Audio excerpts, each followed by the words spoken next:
చాలా కాలంగా బీఆర్ఎస్ తో అంటి ముట్టనట్లుగా ఉంటున్నారు ఎమ్మెల్సీ తెలంగాణ జాగృతి అధ్యక్షురాలు కల్వకుంట్ల కవిత.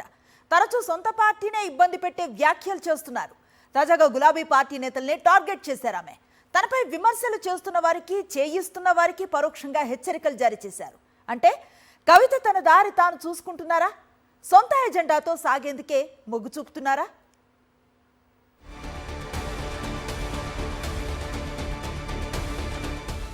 తెలంగాణ రాజకీయాల్లో హాట్ టాపిక్ గా మారారు బీఆర్ఎస్ ఎమ్మెల్సీ కల్వకుంట్ల కవిత. తెలంగాణ జాగృతి సంస్థను యాక్టివ్ చేసిన కవిత ఒక్కో అంశాన్ని తెరపైకి తెస్తూ బీఆర్ఎస్ కు సమాంతరంగా కార్యక్రమాలు నిర్వహిస్తున్నారు. కొన్ని సందర్భాల్లో కవిత చేస్తున్న వ్యాఖ్యలు సొంత పార్టీనే ఇబ్బంది పెట్టేలా మారాయి.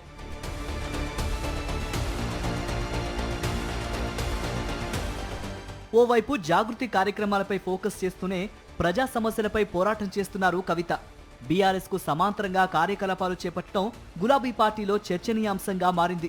తాజాగా బీసీ రిజర్వేషన్లపై 72 గంటల నిరాహార దీక్షకు సిద్ధమయ్యారు కవిత. ఇప్పటివరకు కాంగ్రెస్ ప్రభుత్వం చేస్తున్న తప్పేందండి? 42% ముస్లిమ్స్ ఉన్నారా లేరా అని క్లారిటీ ఇస్తలేదు. ఇచ్చి కొట్లాడాలి కదా, ఆ ధైర్యం ఉండాలి. ఇవ్వకుండా కాంగ్రెస్ మోసం చేస్తుంది. వీళ్ళు చెప్పని దాన్ని చెప్పినట్టుగా వాళ్ళే ఇమాజిన్ చేసుకొని ఇలా ముస్లిమ్స్ ఉన్నారు కాబట్టి మేము ఆపుతున్నామని చెప్పి బీజేపీ ఆపుతుంది. సత్యాగ్రహమే వీళ్ళకు సరైనటువంటి ఒత్తిడిని తీసుకురాగలుగుతుందనే 72 గంటలు మేము చాలామంది అన్నం తినకుండా నీళ్ళు తాగకుండా దీక్ష చేయబోతా ఉన్నాం. 112 కులాలు ఉన్నాయి. రోజుకు 40 మంది మా బాధ చెప్పుకుంటాం. మాకు రిజర్వేషన్ ఎంత అవసరం ఉందో చెప్పుకుంటాం. చాలా కులాలు ఇవ్వాలటి కూడా వార్డు మెంబర్ కానటువంటి కులాలు ఉన్నాయి.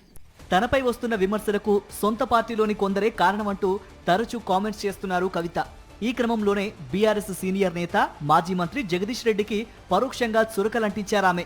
నల్గొండ జిల్లాలో పార్టీని నాశనం చేశారంటూ మండిపడ్డారు. ఉద్యమాలు చేయకుండా మధ్యలో పార్టీలో చేరిన వారికి బీఆర్ఎస్ తో ఏంటి సంబంధం అని ప్రశ్నించారు కవిత.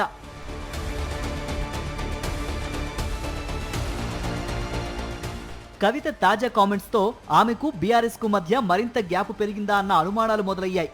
కవిత వ్యాఖ్యలపై బీఆర్ఎస్ నేతలు ఎలా రియాక్ట్ అవుతారనే చర్చ కూడా సాగుతోంది. మొత్తంగా కవిత తనకు నచ్చిన దారిలోనే వెళ్తారా? బీఆర్ఎస్ ముందు కూడా చూసి చూడనట్లుగానే వ్యవహరిస్తుందా అన్నది వేచి చూడాల్సిందే.